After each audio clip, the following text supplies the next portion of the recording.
Why don't we go ahead and start with a quick prayer. In the name of the Father, and the Son, and the Holy Spirit. Amen. O Heavenly King, Comforter of the Spirit of truth, wherever we're present and fillest all things, treasure of blessings and giver of life, come and abide in us, cleanse us of all stain, and save our souls, O good one. Amen. Thank you. Thanks everyone for braving the cold and the rain, and hopefully that means you've all finished your Christmas shopping and you're done. But more importantly, it means that you understand what preparing for Christmas actually means, right? We've spoken now about the creation of mankind, the fall, the state of desperation that we were in after the fall, and of yearning and hope and anticipation of a Savior, of the Messiah. Last time we spoke about the incarnation, which is Christ becoming man. But he, at that point, had only become man in a somewhat hidden way, right? Still shrouded in mystery by being in the womb of the Virgin Mary. It was not yet manifested to the world. Nevertheless, we know, as St. John says in his Gospel, the Word became flesh and dwelt amongst us. Let me pause for just a moment. There's a beautiful reflection in this book about Christmas festivities in general, okay? And I think it's very convicting. I know I found it convicting. The author says, Christmas festivities presently take on such secular dimensions, we risk forgetting the true meaning of this feast. The overwhelming commercialism, the glaring decorations in the stores, in our homes, even the streets, the tales of Santa Claus pushed to the absurd, and a debauchery of food and gifts. Paganism is not dead, not even the adoration of idols. The golden calf takes the place of God made man. Many young people during adolescence are disgusted by this exaggeration and retain a nauseating memory of Christmas, with its excess of sumptuous food and the disappointment which follows a profusion of gifts. In the home, we leave only a minimal place for Jesus in the form of a little doll placed in the middle of charming little figurines. Then, we put tremendous emphasis on the family celebration. We thereby run the risk of perverting the mystery of God becoming a human child, of forgetting the King of Israel, and of allowing the spoiled child of the family to become king of the celebration. I found actually it was one of the things that was really convicting is the way that it even points out that we allow family celebrations to become itself an idol. And I think maybe that's the biggest temptation for a lot of us Christians in this country. We like to say, well, we still keep Christ in the celebration of Christmas. But our notion of how we do it, I'll confess for myself, for example, when somebody says Christmas, the first thing I think of often are trees and lights, stockings and eggnog and hot cocoa and opening presents and family dinner with my family afterwards. All of those things, as good as they are in a sense, have become in many ways idols in our society. I want to make two observations. One, it's interesting to note that in most liturgical countries, so Orthodox and Catholic countries, they don't exchange gifts on Christmas. When do they exchange it in Greece? It's New Year's Day, right? It's not St. Nicholas or Santa Claus that brings the gifts, it's St. Basil, because you celebrate on January 1st. In my in-laws' family, growing up in Portugal, it was on January 6th, or Epiphany, because that's the day that the West celebrates the coming of the wise men. So when the wise men come, you exchange gifts on January 6th. What does that mean, though? In most liturgical traditions, in other words, most more traditional nations, Catholic and Orthodox, Christmas still retains primarily a religious component to it, right? You hear stories from traditionally Catholic countries, for example. Their idea of Christmas, what gets romanticized is everybody getting bundled up in the middle of the night to go to midnight mass, right? What's the very first liturgical service ever broadcast on TV? It was the High Mass for midnight on Christmas by the Archbishop of Paris, broadcast in French in the 1940s. There's a liturgical component to it, right? Second part, in this country, there's actually a time where the celebration of Christmas was banned in many of the colonies, believe it or not. And the reason for that is because the Protestants that were in those colonies did not have a liturgical tradition of keeping regular annual feasts. That was considered too popish, too Catholic, right? So they didn't have a liturgical celebration for Christmas or for anything else. All they had was the Sunday service where they gathered. What you had, though, were a bunch of Anglicans who were more Christian in name than in actual celebration. And their celebration of Christmas included things like wassailing.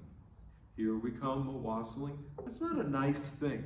You know what that was, is it meant that the poorer classes would go to the rich homes, knock on the door, occupy the home, and demand you bring us food and all of your best wine, and we're not leaving until we're satisfied. Bring us some figgy pudding, oh, bring us some figgy pudding. We won't go until we get some, right? We think they're kind of funny little words. There's actually a practice there. There's a tradition, right? And the king of the festival, the Christmas king, would always be a fool, like essentially a jester. And everybody would get drunk. And it was this riotous occasion with no real religious content to it at all. And it was against that background that the more stern Protestants, the Puritans and people like this, actually banned the celebration. It was on the books in states like Massachusetts and Rhode Island and elsewhere. It was illegal to celebrate Christmas. Well, eventually over time those laws went away, but it's still the case that in a lot of Protestant traditions there is no celebration religiously of Christmas. I have a good friend of mine who grew up in the Baptist church, still very devout, still goes to church every Sunday. He asked me one time, he said, does your family like go to church on Christmas? I said, yeah. Wow, I never really thought about that. I mean, I grew up my whole life that my church never even had Christmas services. We just don't go to church on Christmas. I mean, we'll maybe read the Bible for the story of the Nativity, but we don't go to church on Christmas. There's no real liturgical practice of that. Well, in comes, in the late 19th century, the sentimentality of the Victorian era, Dickens and his Christmas Tale and things like this. And then more importantly, in the 20th century, rampant commercialism. It was the marketers, the Fifth Avenue folks who realized that there was a real opportunity, right? And so you have companies like Coca-Cola and some of these other companies that really take on Christmas as being a commercial thing. That's where you see Santa Claus go crazy, right? 100 years ago, Americans would not really have recognized much of our celebration of Christmas because we've taken it to extreme and absurd levels.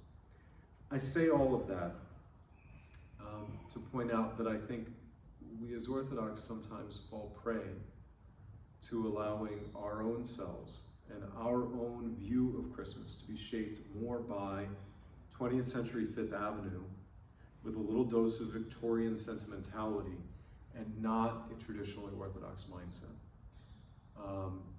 It is not too uncommon to find in a lot of parishes that our family traditions drive the liturgical practice of the parish around Christmas rather than the other way around, just as an example. Some food for all of our thought. If we understood, though, the message of Christmas, which teaches us to love and to serve the poor, let us first of all turn to Christ, because only He can teach us how to really love the poor, not for our own glory or any social idea, not because it makes us good people, not because it makes me feel good, but because of love, because that person is deserving of that love. Jesus Christ is the first among the poor. No one has so totally impoverished himself as He did, and He did so voluntarily. The second person of the Trinity, the Son of God, has lowered Himself to the point of becoming a defenseless child lying in the straw that was meant to be eaten by animals. There's this wonderful passage in the Epistle to the Philippians, chapter 2. Many think that St. Paul actually, in writing this, it was actually an early church hymn, or the beginning of a hymn. Certainly used by Christians over the years as a hymn. He says, "Let this mind be in you, which was also in Christ Jesus, who, being in the form of God, did not consider it robbery to be equal with God, but made himself of no reputation, taking the form of a bondservant, a slave, and coming in the likeness of man. Being found in appearance as a man, he humbled himself and became obedient to the point of death, even death on the cross." Christ humbled himself, the second person of the Holy Trinity, gave up the glory of heaven in order to lay in a feeding trough. Right? That is where we find at the beginning of the message of Christmas, is in that voluntary poverty. And we, more than anything else, should seek out the poor among us. It struck me as I was thinking about this earlier today, and the whole idea of giving presents. And I thought, what's wrong with giving presents? And the answer is nothing, right? There's nothing wrong with that. It's nice to be able to show our love and our appreciation for the people around us and everything else. But I was reminded of the passage in the gospel where Christ says, I'm going to paraphrase it because I don't remember the exact words. He says, "So you love those who love you. What benefit is that to you? Even the heathen do that.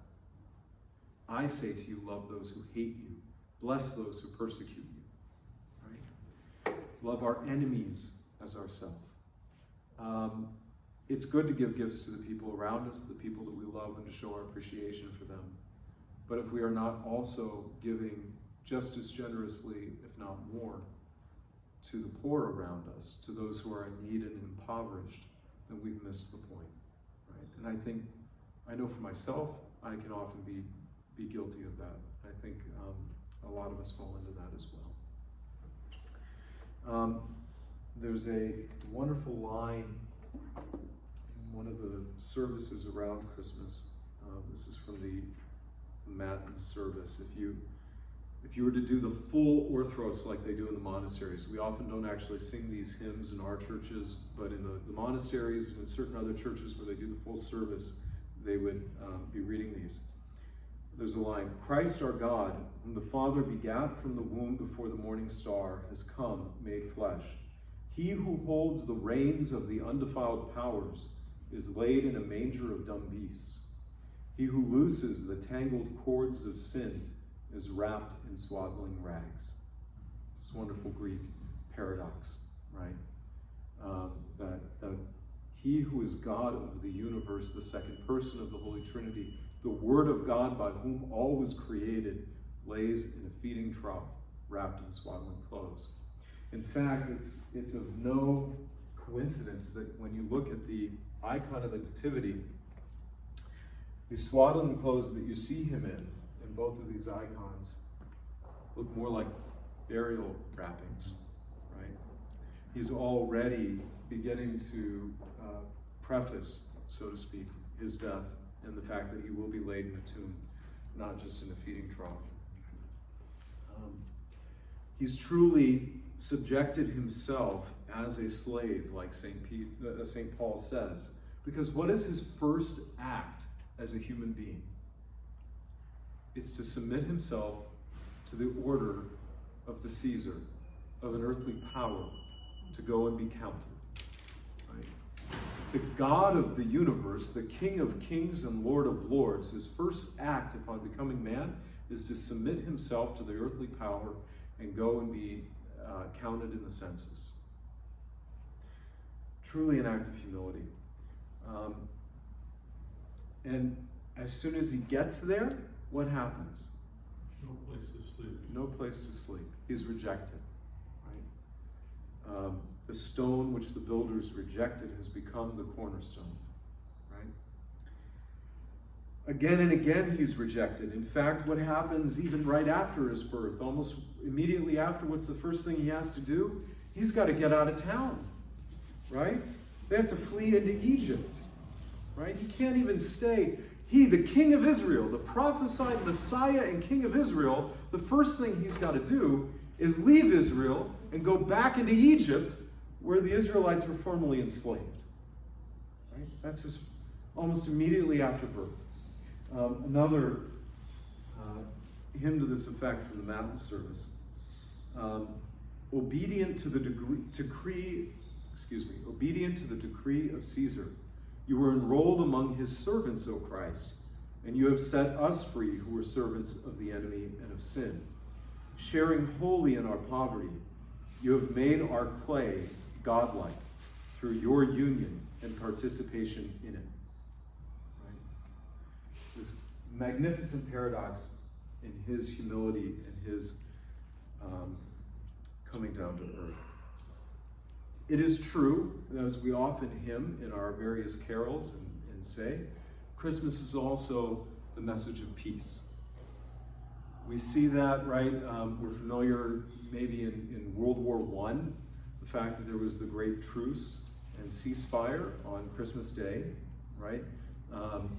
Those who remember the Snoopy and the Red Baron songs from the 60s remember there was a Christmas special actually about it, and the Baron comes out and they shake hands and everything, right?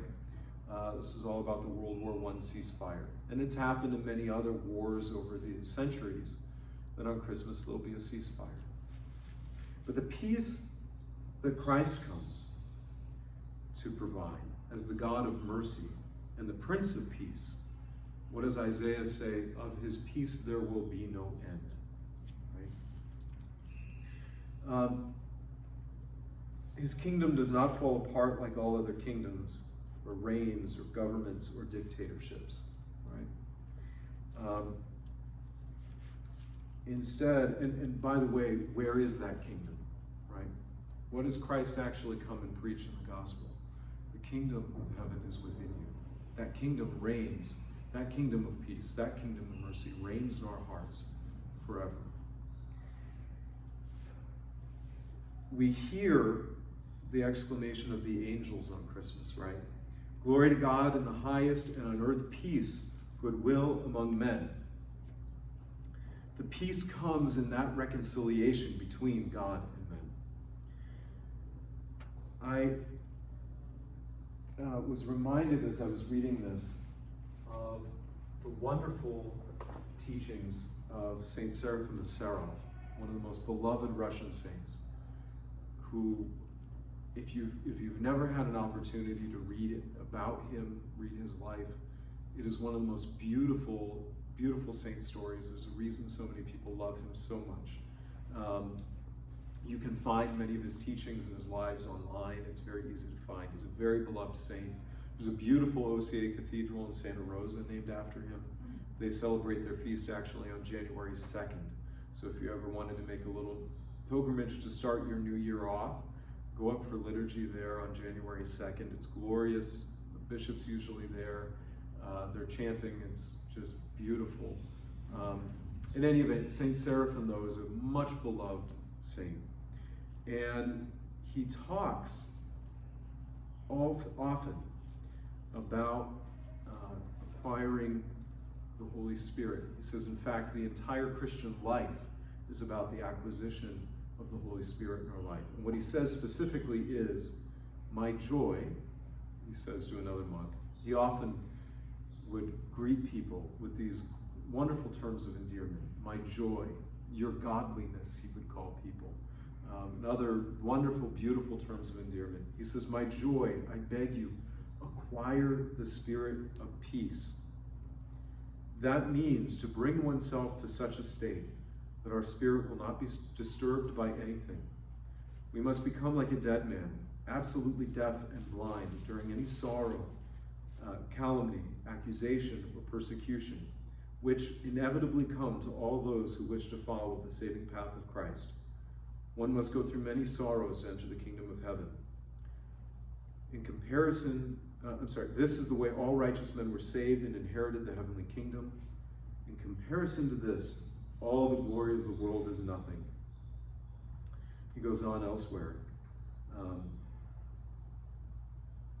when the Spirit of God comes down to man and overshadows him with the fullness of his inspiration, the human soul overflows with unspeakable joy, for the Spirit of God fills him with joy. For the Spirit of God fills with joy whatever he touches. However comforting may be this joy which you now feel in your heart, it is nothing in comparison with that joy of which the Lord himself by the mouth of his apostle speaks. Eye has not seen, nor ear heard, nor has it entered into the heart of man what God has prepared for them that love him.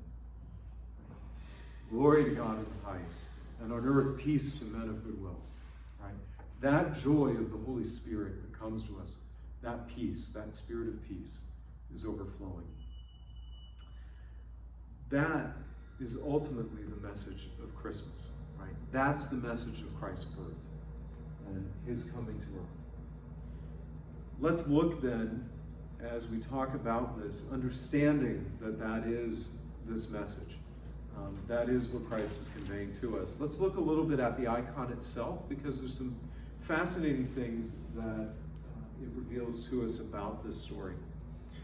I mean, one of the things that you see immediately, especially in this, which is maybe a little bit more of a traditional icon of the Nativity, is the busyness, right? And if you think back to the birth of your own children, right, it's busy. I mean, you know, there's like, I'll never forget, as soon as it was time to really kind of like start pushing, right? All of a sudden it's like all these nurses and all these people just sort of come out of the woodwork, and the things go up, and you know, it's like all of a sudden there's just all this busyness that happens, and the baby comes out, and the nurse is washing the baby, and this is happening, and that, right? It's just sort of busy. And you're thinking, boy, I really thought it would be just kind of nice and quiet, and the baby would come out and get laid on the chest. Not exactly, right? And you sort of see a little bit of that in this icon, right? It's the icon of the birth, and what's going on? All this stuff is going on. You see down here what's happening. The midwives from the village are washing the baby, right? Very normal kind of thing that goes on attendant with the birth. What you also see is off in the distance, the Magi here bringing their gifts. In this particular icon, which is maybe the more common way you see it, you see that the Magi are still on their horses riding to go find, right? They're following the stars and riding towards the birth. I think you know, you see the brilliance of the star, right, and of the angels. There's the beautiful hymn, the Kontakion of the feast, which is read during the Orthros service, and then again read right after, or sung rather, right after the small entrance. We sing the Apolotikion, and then right before, as many as have been baptized into Christ, we also sing the Kontakion, which is this hymn. Today the Virgin gives birth to the transcendent one, and the earth offers a cave to the unapproachable one. See again this paradox, right? The mystery that our liturgical writers are getting at. The unapproachable God is in a cave.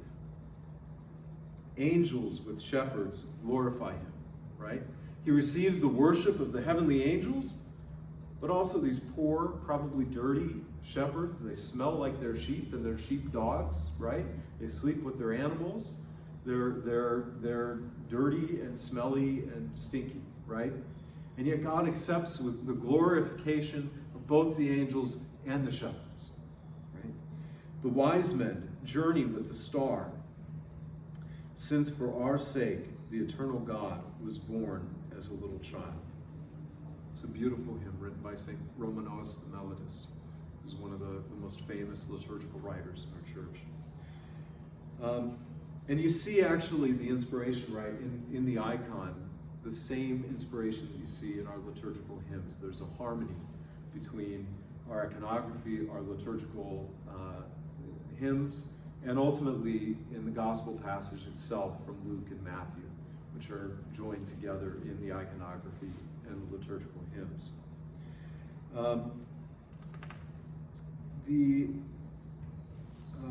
One of the things that we see here in this icon actually is Joseph Downing, right? And he's, over the corner. This is the spirit of doubt, the demon of doubt, the devil tempting him. That's what this old man is, right? A lot of people ask, because I don't remember any part of the gospel where it says that Joseph was over there talking to some old guy, right? No, this is the spirit of doubt. This is the demon or the temptation of doubt, right? And in that sense, isn't St. Joseph all of us at one time or another? Don't we all, at some point or another, find ourselves looking at this mystery of the incarnation of God becoming man? And there's a temptation to doubt. Many people have succumbed to that doubt over the centuries, haven't they? One of the things that I think is actually interesting is that in a lot of the icons, not so much in this one, but in this one you can see it a little bit more. Often, the Virgin Mary is actually not looking at the baby Jesus. She's looking at Joseph, right? And in that sense, in that moment, the Theotokos is looking at us. We who doubt when we see this mystery, this miracle, right? And what does she do with her hand? This hand. She points to Christ, right? She looks with compassion on us who find it hard to accept this great mystery and directs us to Christ, where all the answers are, right? You also see, though, what her other hand over her heart, right? And what does the gospel writer say? That as all of these things are happening, Mary pondered them in her heart, right? Her hand is over her heart to show she's pondering. In this one, you actually see her, right, bowing to Christ, to her newborn baby, her son. She kneels and bows. But she's contemplating all of these mysteries deep in her heart. And that's what we also are called to do, right? She sets the example for us of how we are to respond to the mystery of Christ's birth, is to ponder it in our heart. And to those who doubt, to those who struggle with this mystery, to look on them with compassion and with love, and to continue in our own quiet way to direct them to Christ. Because it is in the encounter with the incarnate God, Christ, that those doubts fall away. We see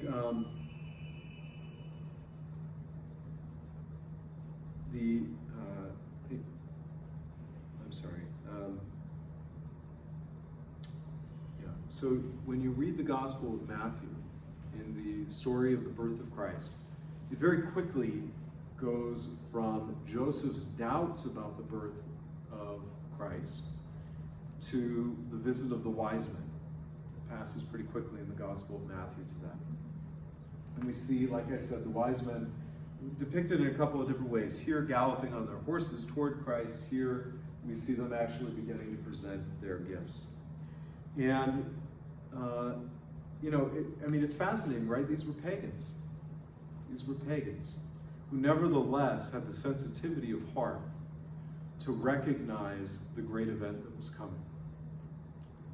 St. Justin Martyr in the 2nd century talks about the seeds of the word which are planted in every person's heart, right? The seeds of the truth, the seeds of yearning for God planted in everyone's heart.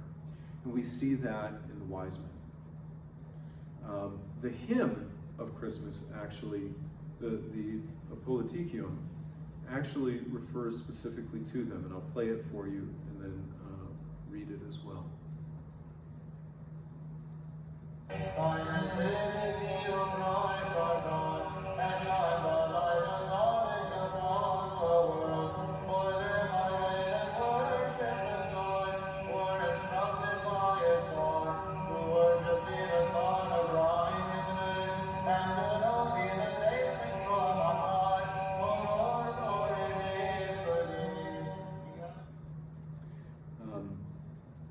Your nativity, O Christ our God, has shown to the world the light of wisdom, for by it those who worshipped the stars were taught by a star to worship thee, the Son of Righteousness, and and to know thee, the day spring from on high, or the orient from on high. O Lord, glory to thee. Right? The wise men, which may have been Zoroastrians from Persia who worshipped stars and fire, right? They who worshipped the stars were taught by a star to worship you, the Son of Righteousness. Right? This term, Son of Righteousness, comes from the, I believe it's the prophecy of Micah, if I'm not mistaken. But it's one of the terms that's used by the Old Testament prophets for the coming Messiah. We see in the gifts of the Magi actually a great prophecy about who Christ is. Right? What did they bring? They brought gold, frankincense, and myrrh. What did the gold represent? Does anyone know? King. It was a king. That's right. Gold was a gift for the king. They brought incense. What did that represent? It represented that he's God. Incense was used in the temple worship as an offering to God. Right? And then finally, myrrh. Does anyone know what myrrh is? Think to what is the other time that we hear about myrrh being used for Christ? His death, his burial, its burial spices, right? There's the woman who puts the precious perfume on his feet just before he dies. And then, of course, the myrrh-bearing women coming after his death to anoint him, right? So these three gifts are an incredible prophecy about him. He is King of Israel, he is God, and he will die. He's come to die. Which also simply shows his mortality. I'm sorry? That's pretty unusual to give myrrh. It'd be pretty unusual to give a little baby a gift of burial spices, right? I mean, it's a pretty, you know, it's sort of like, I mean, I guess you can think of it in modern terms, right? You have the baby shower, and you say, good news, I've already bought your baby a plot at Lone Tree Cemetery. It'd be a pretty offensive thing. I'd be like, what are you doing, right? And that's exactly what that was, right? Yeah. They bring him, first of all, a baby who's so poor, he's born in a manger, in a food trough, right? Is given gold, a gift for a king, and then incense, presented with incense, which is used for worship. They're worshiping him. That's expensive stuff. And expensive stuff, yeah.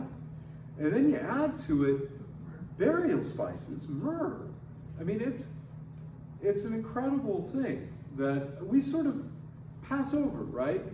We have, you know, we three kings of Orient are. We sing these little carols, and we talk about gold, frankincense, and myrrh like it's no big deal. If you step back and think about it, that's a pretty crazy thing, right? That would be like a poor little baby born in a shack in Appalachia being presented stacks of $100 bills, right? Incense from our church, and like we said, like a plot at the cemetery for their birth, right? Not normal stuff. And that's why it says Mary looked on all of this and pondered this in her heart. It's a great. She knows this is a great mystery, right? These are incredibly prophetic gifts.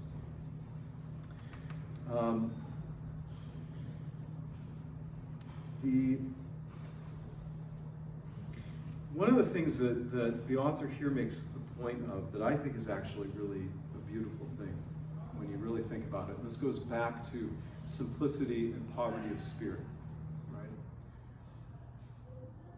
The Magi were in their astronomy and astrology, and they're searching the stars, and they're essentially scientific study of the heavens. See this star that shouldn't be there and begin to search it. And they search and they go and they travel long distances. And they're not exactly sure where they're going, right? They go to Herod and to the king in Jerusalem and say, where's the king? And I said, what are you talking about? And right, and they have to keep searching. And finally they realize it's in the city of David, and they go to Bethlehem and they find it. Meanwhile, though, shepherds who are nearby, who are poor, who have nothing, and are simple and humble in heart, don't have to search at all. Right? Instead, the host of angels appears to them and says, behold, I bring you tidings of great joy. Right? And says, go into the little town right over there, and here's what you'll find. Here's what you'll see. That's your Messiah, right? That's the King. That's the little baby to which you are supposed to worship.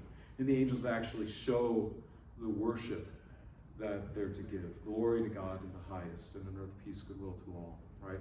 Their poverty of spirit, their humility, their openness to God didn't require them to search much at all.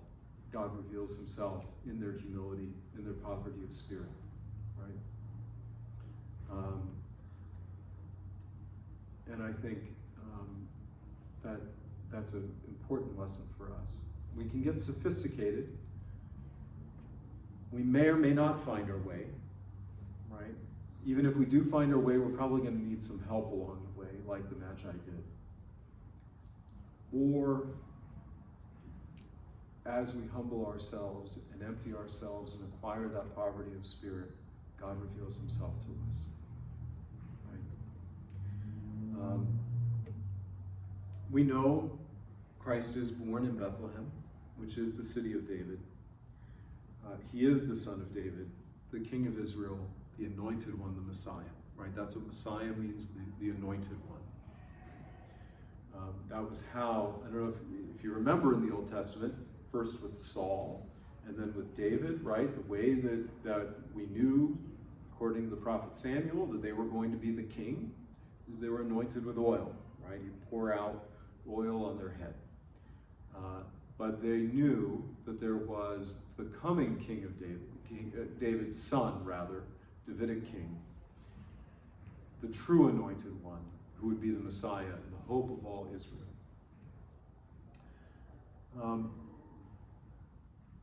You know, one of the things that's interesting, you hear sometimes objections. In the Orthodox tradition, it's always depicted that Christ was born in a cave. Right? Well, they said, well, you know, look, you read St. Luke or St. Matthew, it doesn't technically ever say he was born in a cave, it just says a manger, right? But if you go look in the hills of Judea, where did they shelter the animals? In the open plains? No. It was in the hollow, carved out parts of the rocks in the caves, where the animals would go and feed themselves and shelter in place away from the cold or from the elements. Right? So we who live in America in the 21st century may not read manger and understand that to mean a cave. But anybody who lived in Judea in the first century would have understood a manger near Bethlehem would be in a cave, right? And that's where this understanding and this tradition comes. Okay.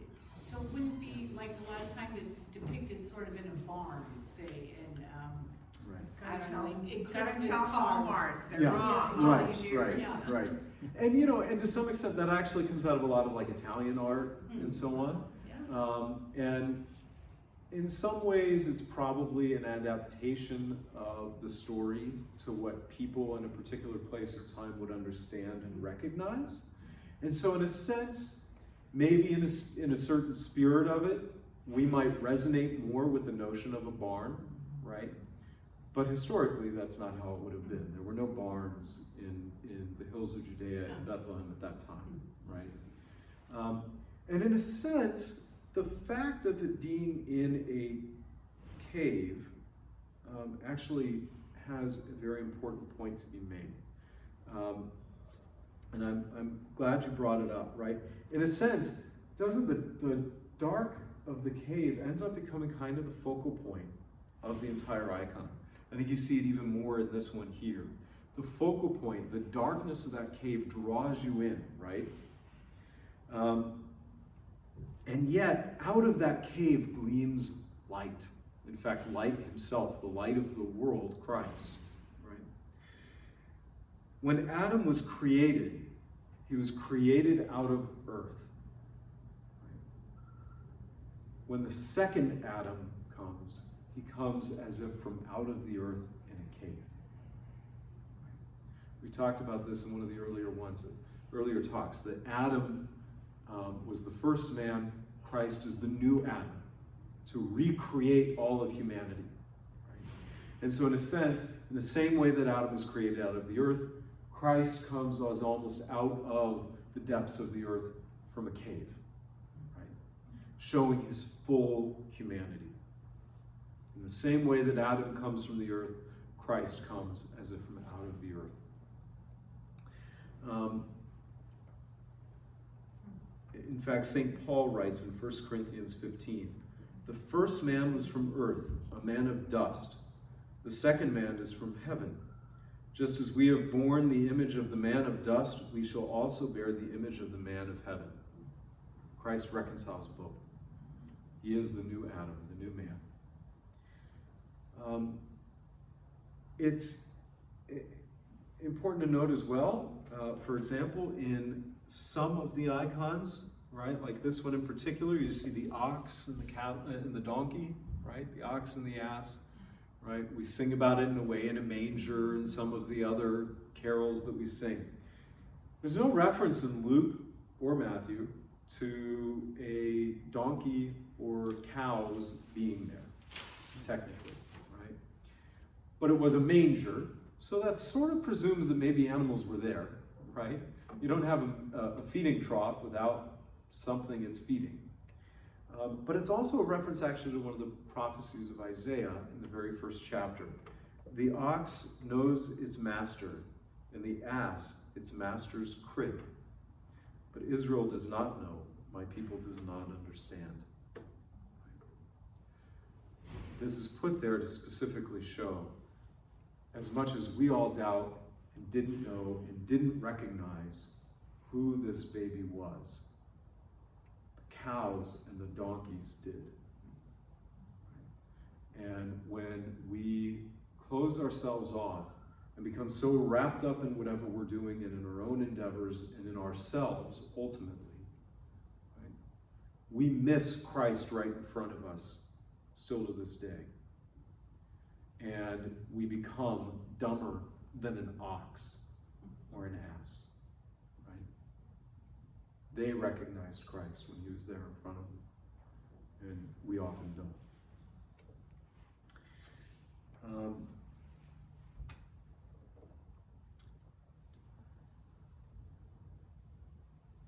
Christ came down from heaven to sanctify, to make holy the earth, and later will ultimately penetrate to the very depths of hell in order to raise us up. Like the shepherds and the magi, we are overwhelmed with a great joy at the Christmas feast.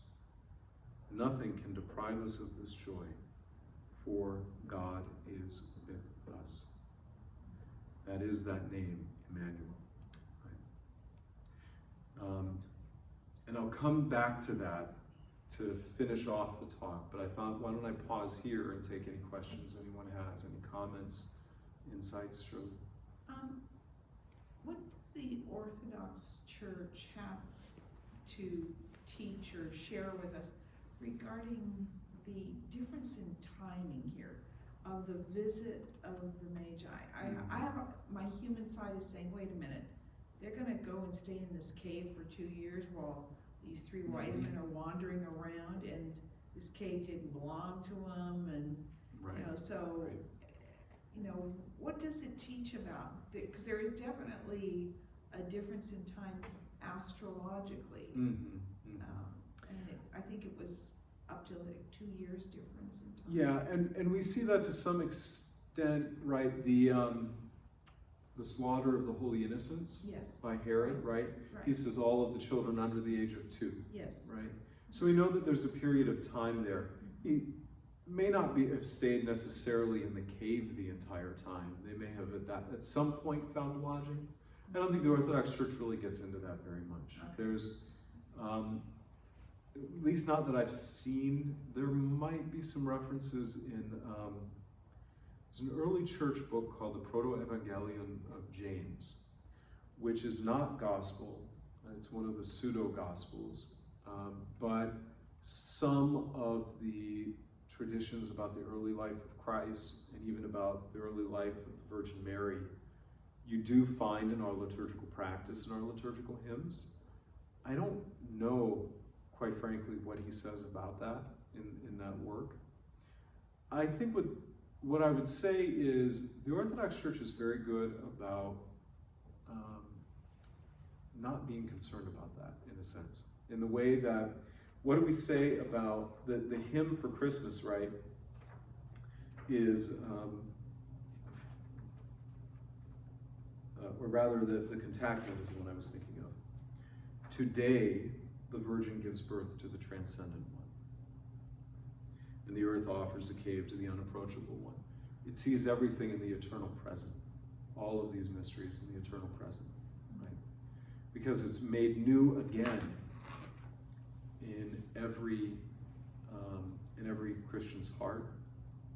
In fact, in some Orthodox traditions, before the priest begins the proskymidi to prepare the gifts before liturgy, the first thing that he'll say is actually a hymn from Christmas. Behold, the cave makes ready. I forget the exact wording of it. In other traditions, the deacon actually says it when he's setting up the chalice and getting the utensils ready before the beginning of the proskymidi. Christ is born anew in our hearts all the time, right? And in the same way, we are taught always to worship him as God, or as with incense, right, within our heart. To recognize him as the king of our heart and of our life, and give him the gold of our humility, right? And to ultimately be buried with him so that we may rise with him, right? And so, I guess what I would say is, in the same way that here you see multiple events that probably took place over some period of time, depicted in one icon, what the church is doing is sort of getting at the heart of what's the message, what's the content of what we're reading here, without necessarily getting so bogged down in some of those particulars, right? Good example, similar to that you're probably aware of. According to St. John's Gospel, the Last Supper could not have been a Passover meal, because the Passover was happening, right? Christ was crucified on the day of preparation for the Passover. According to Matthew, Mark, and Luke, it was the Passover meal. He says, where can I go and celebrate the Passover? Go in and find me a place. You'll find that there's a, innkeeper, blah, blah, blah. Go upstairs. It's got an upper room. Prepare the meal. Was it Passover or not? It was both, in a sense. And there are some archaeologists who have kind of gone back and tried to sort of figure out how maybe there were actually multiple practices. You can almost say kind of like there are New Calendar and Old Calendar Orthodox. There were sort of variations in Jewish practice at the time. But ultimately, the church doesn't really bother itself with that, because it says, look, what matters is the content of what it's trying to convey, right? In one sense, for example, the Last Supper was a Passover meal, right? He said the various hymns, but ultimately it wasn't actually Passover, because what was the true Passover, the true Pascha, was his death and resurrection, right? In fact, there are some who say that there's a final sip of wine that takes place at the end of the Passover Seder, that the gospel doesn't reflect Christ and the disciples actually drinking. It does talk about how he gave thanks over wine once or twice before the actual cup of communion, right? This is my blood of the new covenant. But then there would have been a fourth drink of wine. Doesn't. Why then does he, on the cross say, I thirst. And he's given a sip of old wine. He's completing the Passover celebration, because showing that this is the Passover, right? Anyway, does that help a little bit? No, yeah. I mean, yes, there's some passage of time. It's a little bit cloaked in mystery, kind of exactly. We know they were still in Bethlehem. I don't know where exactly they're living. If they found somewhere to live, or maybe they did sort of set up shop in somebody's stable. I don't know. The other thing at the very beginning when we were talking about, you know, what Christmas has become. Right. I remember when I was studying to become Orthodox 33 years ago, and I remember being taught about the change of the date of Christmas and how priests were killed in Greece because they refused to celebrate on December 25th. They refused to become commercialized, and it always stuck with me that they were willing to die rather than to change. Yes, and certainly in the rolling out of the transition to a more modern calendar in Greece, still 95 years ago, I think, in the 1920s. Yeah, wasn't. It could have been rolled out a lot better, let me put it that way. It divided the people in Greece and elsewhere quite a bit. There are still those old calendarist churches that stick around in Greece. You know, there are other Orthodox churches that refused outright, right? Russia, Jerusalem, Mount Athos, elsewhere, where Serbia, where they continue to just simply celebrate the old tradition. Now they're still celebrating on December 25th. They just calculate it differently so that it falls on our January 7th. But if you were to look at their books that they're singing from, even though the secular calendar says January 7th, if you open up the book, they're reading from the hymns of December 25th, right? They're just 13 days behind on their calendar. And what's interesting is, believe it or not, we went through that transition here in the United States secularly. Many of our founding fathers were born according to the old Julian calendar. And there came a point where the various colonies started switching over to the Gregorian calendar, where they lost, I forget at that time, maybe it was 10 days? 13. 11? It's 13 today. Oh. It changes over time as the calendars diverge more and more. I think at that time it might have been 10 or 11. But 10 or 11 days in the US calendar just disappeared, right? And they had to start celebrating their birthdays on a different day, some of them. And if you go to some small places in Virginia, in like the rural parts of Virginia, you will actually find some people out there who celebrate Old Christmas, which is on January 7th, basically. They celebrate New Christmas and Old Christmas. They're not Orthodox, but they still have this sort of memory, even from, 200 plus years ago, of this change in calendar. I'll confess, there are times I sort of envy, like, my Russian friends. Set aside the fact that, kind of like we do with Pascha, right? They get all their Christmas candy, like, cheap. They go to clearance sales afterwards, right? But more importantly, a lot of the commercialization is gone. By January 7th, right, Christmas is like way in the past for most of us Americans, right? And they're just starting their celebration of Christmas. And there's nothing that gets in the way of a full liturgical celebration. Nobody complains. You don't have priests saying, as often happens in our churches, if I have a full liturgical celebration, it's going to be me and a handful of people, right? Last year, we went to Orthros and Liturgy in Oakland on Christmas morning, and Father couldn't find another chanter. I was the chanter for Orthros. That's it, right, on Christmas. And thankfully, he did have a small sort of graveyard crew for the choir to celebrate, to sing the liturgy itself. there weren't a lot of people there, you know, unfortunately. Anyway. But don't you also take that, there are so many, I call them mixed marriages. Mm-hmm. We have so many of my family members that, you know, are Protestant. Of course. Our tradition is to go to church Christmas Eve. Right. And of course. And I don't, I should be really careful. I'm not trying to say that you know, people are wrong or they're sinning, or I don't mean to judge people for their particular practices and their family traditions. I guess what I'm simply pointing out is we need to be aware, to the extent that we as a church allow some bending and condescension to the environment and the society that we find ourselves in. We need to, at the same time, be sort of aware that this is not the ideal, and that we shouldn't be complacent with that.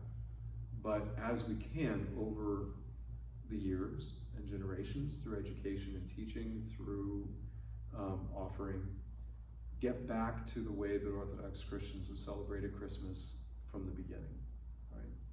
Now, truthfully, they didn't even used to celebrate Christmas on December 25th at all, right? They celebrated the birth of Christ, the worship of the three wise men, and the baptism of Christ, Theophany, all together on January 6th. Right?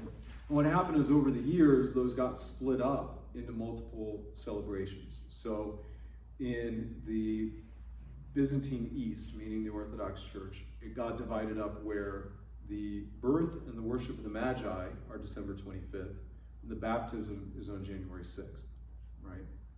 In the Latin West, traditionally, the birth was December 25th, worship of the Magi was on January 6th, and there wasn't really much of a celebration of the baptism of Christ at all. In the wake of Vatican II, the Catholic Church has now started to make more of the baptism of Christ by putting it the Sunday after Epiphany.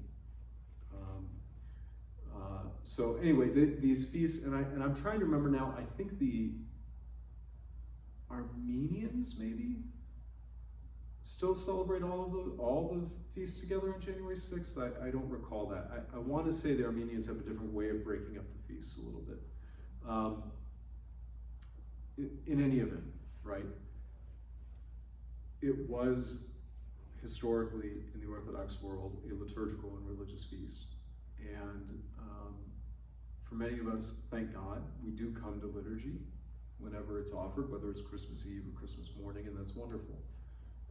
And you know, I feel there are a lot of priests, especially in the Greek and the Antiochian archdiocese, who get confronted with sort of issues of, if I hold it, you know, if I do the full service on the eve, which is not actually the Christmas liturgy, and then have the Christmas liturgy itself on Sunday morning, I have problems with attendance in one way or another. And it's not just problems with attendance, you actually have people in their parishes demanding it be done a certain way, right?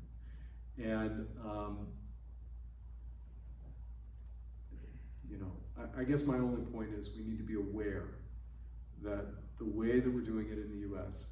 is a little bit different than the way that it's done in every other Orthodox part of the world. And it's a condescension and a dispensation to some extent for our American culture and society and the way that we all think about Christmas.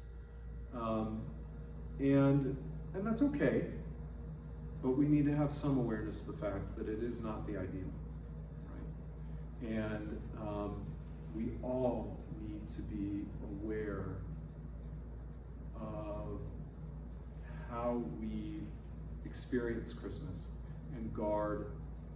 I don't want to say guard, I don't want it to put it in a negative way, but continue to strive, right, to allow the spirit of Christmas to be more than anything else a spiritual event and experience for us.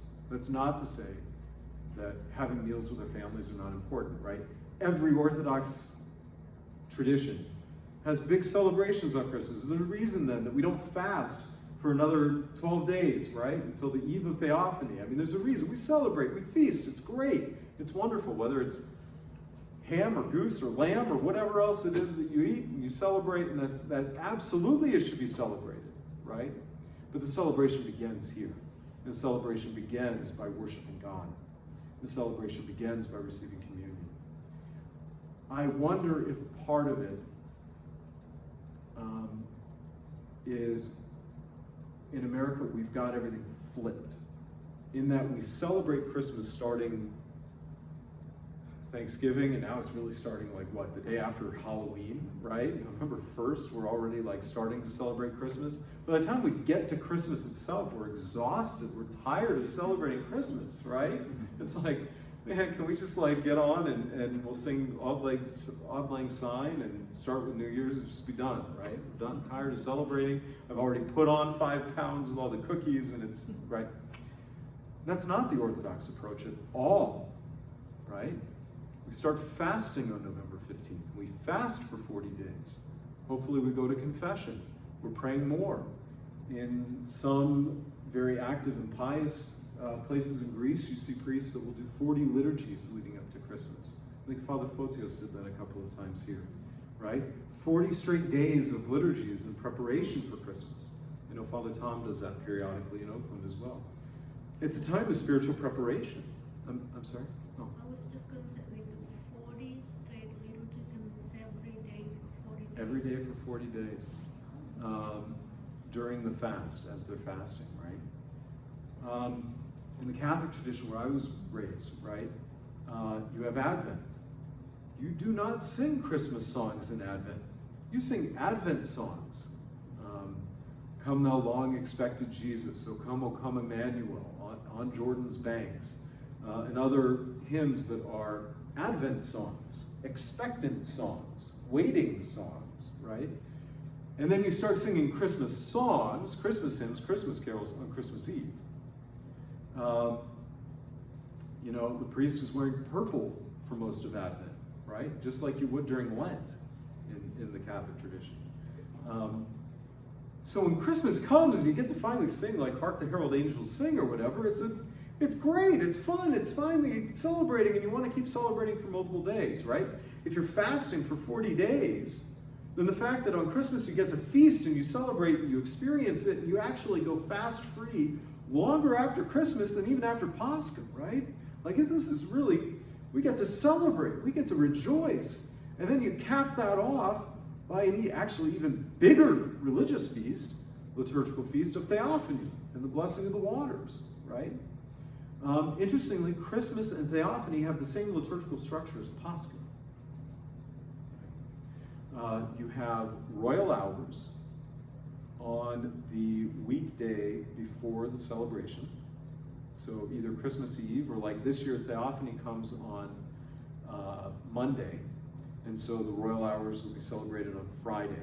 It's always the weekday before. The same way Pascha falls on a Sunday, so you do royal hours on Friday, right? Then on the eve of the feast, you do a Vesperal Basal liturgy, like you do Holy Saturday morning, right? Properly speaking, for Christmas and Theophany, you would do that as well, either in the morning or the early afternoon in anticipation. And then on the feast itself, Matins and Divine Liturgy of St. John Chrysostom. It's the same liturgical structure for Christmas, Theophany, and Pascha. Anyway, does that make sense? I'm not.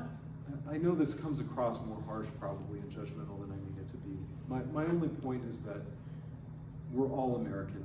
I'm just as American as anybody in that sense, right? We all love our stockings and our eggnog. I'm a glutton for eggnog, truth be told. And the one year Anne-Marie made it the real way with the rum and the whiskey in it, anyway. I love eggnog. Right? I love Christmas. I love the tree and the decorations and all this other stuff. And I would love nothing more on Christmas morning to sleep in and wake up and have a little eggnog in my coffee and open up, everything else. But we have to recognize, to some extent, that we are a product of the last 100 years of American commercialism. And that ingrained in our family practices even, and the way we're wired, is 100 years of really good marketing and brainwashing from corporate America. And we allow our religious experience and even liturgical experience of Christmas to be somewhat dictated by that, right? It's just a fact, right? And the more that we can do in our own self to guard against that, to watch that, and to recognize, when we fall prey to that, and the more that we can try to do our best to enter into the actual mystery of Christ, into the mystery of Christmas, and allow the highlight of our Christmas celebration to be whatever liturgical participation we are involved in, then we're making strides, right? That's really the point. That's really the point.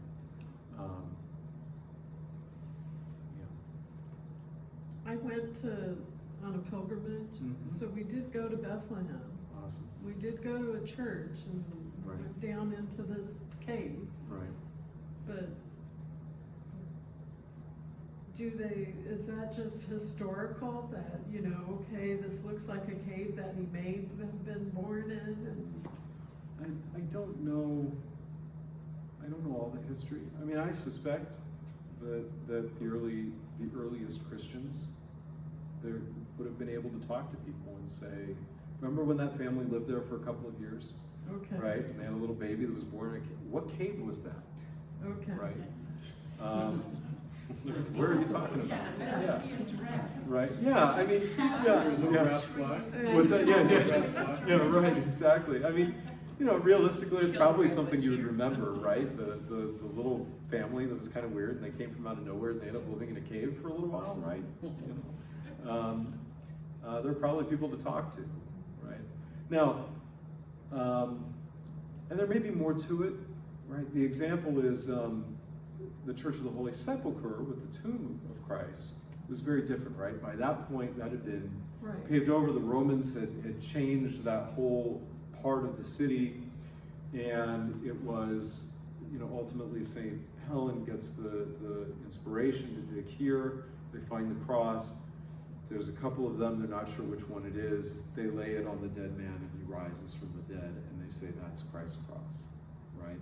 So in that sense, there were actual revelations from God and miracles to show where it was. I don't know the history of the church in Bethlehem. It may be that there's some aspect of that as well.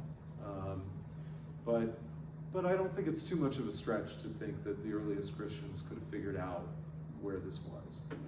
And who knows? I mean, right? Christ walked through that whole area with the apostles. Maybe even, in the course of just sort of walking along, say that's where I was born. Where it's born. Right? Keep walking. I mean, St. Luke obviously knew about Christ's birth, as did St. Matthew, inspired by God. They lived not too far away. Maybe part of that was an understanding of where, in fact, he lived, where that cave was. I don't know, but I guess what I would say is I don't doubt that they probably got it right. I'm sure they told us when we visited the church. I just don't remember. It's a blessing. I pray for the time to visit. It's unfortunate a lot of the Orthodox Palestinian brothers and sisters this year are forbidden from attending liturgy there. The Israeli government came out with a mandate that no Palestinians will be allowed to attend services in Bethlehem for Christmas. Period. We need to pray. Yeah. Have I read something like that the date of Christmas was sort of chosen to compete with pagan holidays about the shortest day of the year? It's a very, very common myth. It's said a lot as an accusation against Christians, primarily by those Christians who have no liturgical practice. But it's actually not true at all. And it's not true for a couple of reasons. One, because if you actually look at when the cult of the sun god came about, it post-dates Christianity. It's actually quite the opposite. The Romans were trying to stamp out the celebration of Christmas by making that the celebration of the sun god. The second piece of evidence to it all is, I want to say it's St. Theodoret of, no, Blessed Theodoret of Cyrus, I forget which saint now. But he goes through the Jewish calendar and looks at when Zacharias, the father of St. John the Baptist, would have been in the temple presenting the sacrifice and the offering. And it would have been in essentially September. Interestingly, when do we celebrate the conception of St. John the Baptist in our calendar? September 23rd. Okay. It says that when the angel Gabriel appeared to Mary to tell her that she would conceive, the Annunciation, Elizabeth was in her 6th month, which would put it in what we would call March. When do we celebrate the Annunciation? March 25th, right? In fact, almost exactly 6 months after September 23rd. What's 9 months later from March 25th would be December 25th. Right?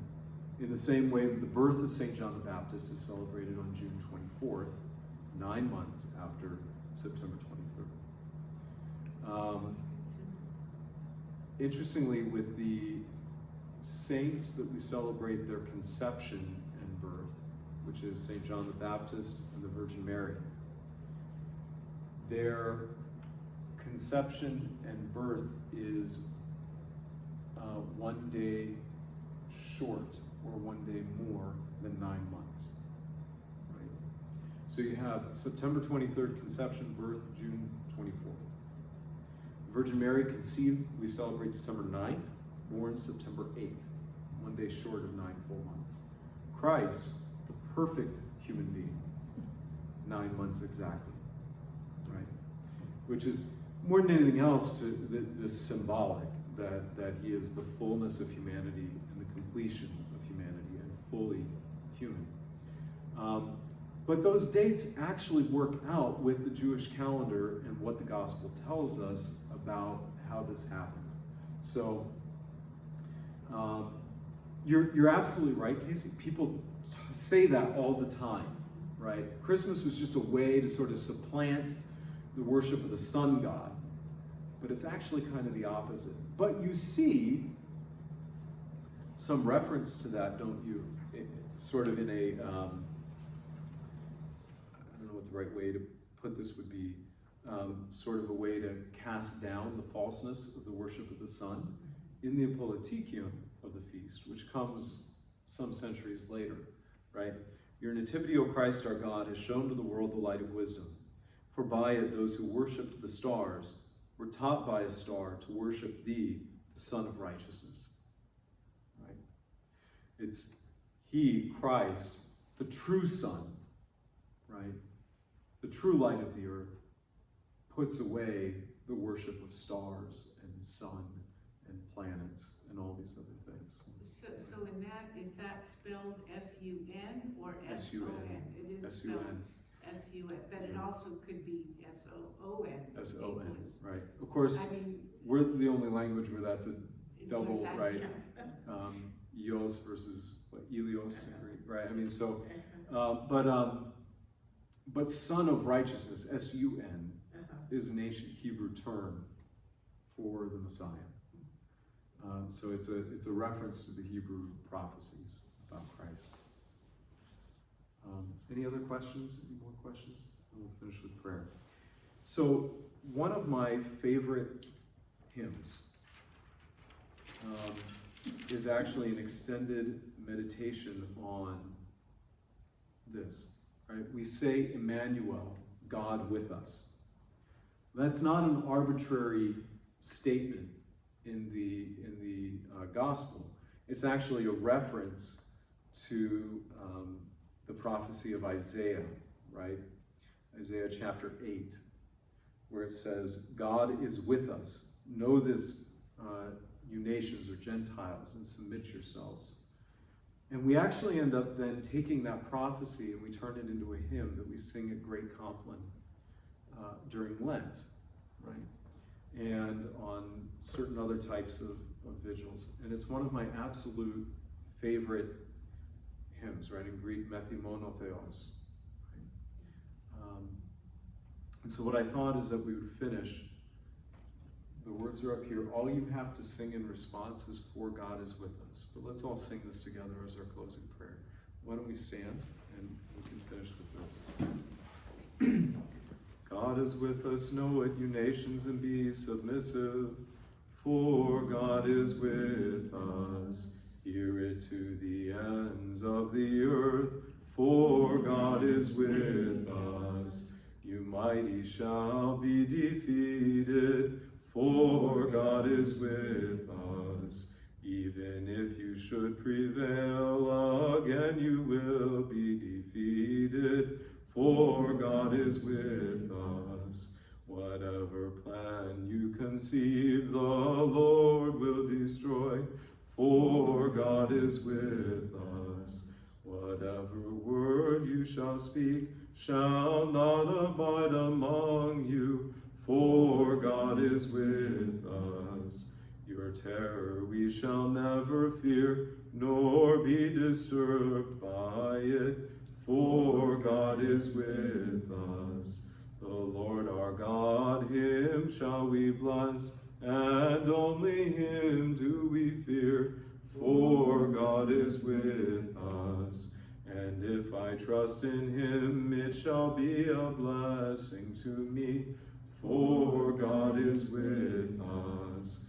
And I shall trust in him, and shall be saved by him, for God is with us. Lo, I and the children which God has given me, for God is with us.